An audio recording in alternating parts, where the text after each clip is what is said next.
Assalaamu calaykum waraxmatullaahi wabarakaatu.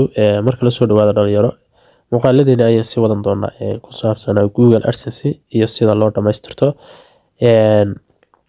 Hadda waxaan soo baranay muuqaalka ka horeeyay iyo labadii muuqaalka ka horeeyay sida loo soo shaashadan loo soo furto Google AdSense account-ka iyo sida website-kaaga loogu xidho iyo sida Ads-ka loo furto si automatic ah ayaan soo baranay. Marka hadda waxaan baranaa maadaama aynu suganay oo maalintii dhaweyd markaynu dirnay fariinta aynu suganay inuu inoo soo celiyo jawaab ah inuu naga aqbalay iyo inuu na soo diiday. Marka hadda website-kii maaha mid kale ayaa ku jira, laakiin waa same, waa isku mid, halkii meel maranaa. Marka hadda markuu san ku yahay waxa isweydiin lahaa hadaba maada lagu sugayaa mise adiga sugaya oo fariintii waad u dirtay. Muuqaalka horeeyay hadda daawatay sa fariinta loogu diro website-kaaga loogu diro looguna xidho la sugu xidho website-kaaga iyo Google AdSense ayaynu soo marnay.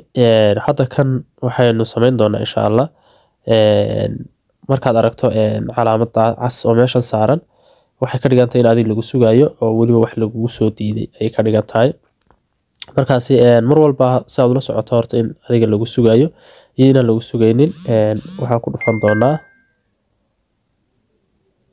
ku dhufan doonaa meeshaasi saddexda iliga sare, kadibna waxaad ku dhufan doontaa sites meesha ku qoran tahay, kadibna waa kana meeshan haddii aan get ready ahayn ama approve lahayn, haddii approved ku tahay waa marka lagu aqbalay, get ready na waa marka dib lagugu eegayo.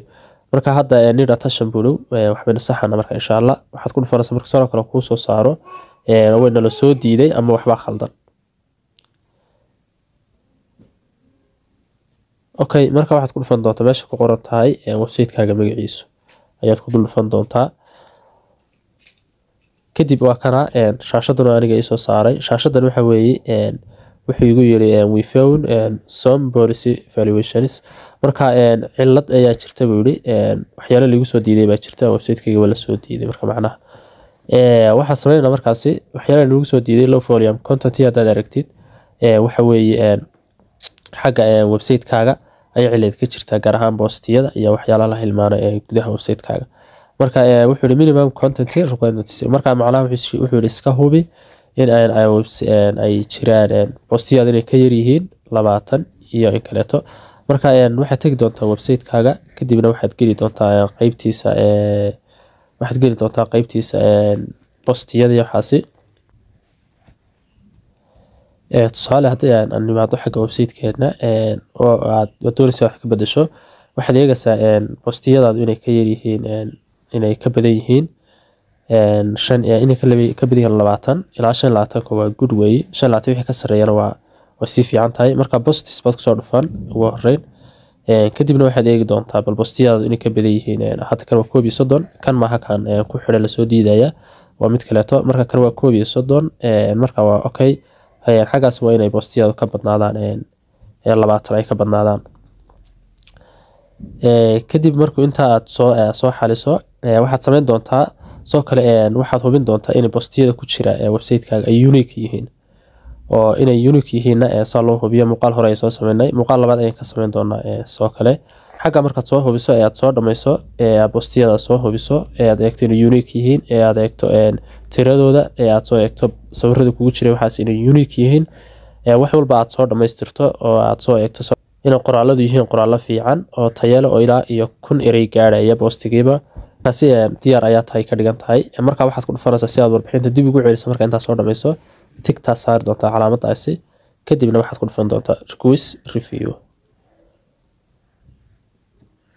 kadib wakaasa waxaad sugaysaa markaasi kaliyaata in la soo aqbalo ama mar labaad lagu soo diido get ready ba ku qoranta. Marka inta badan dadku way soo diidaan ku celi markaasi haddii waxba aad soo saxdo haddana inta ku qabsado marka ku celi iyaga dan u soo aqbalaya marka dambe.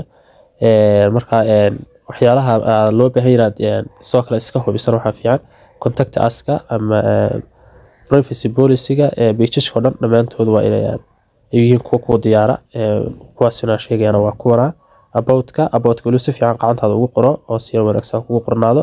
contact us-kana waa iska hubi, privacy-ga dhamaantood inta waa iska hubisaa. site-webkaasi waa iska common waad iska dhigi kartaa laakiin taa kale waa inaad soo hubsataa postiyadana waa inaad soo hubsataa. marka kabacdi quiz review waa kusoo dhufan doontaa kadibna get ready inta website-kaagu yahay waxaa khasaba inaad sugto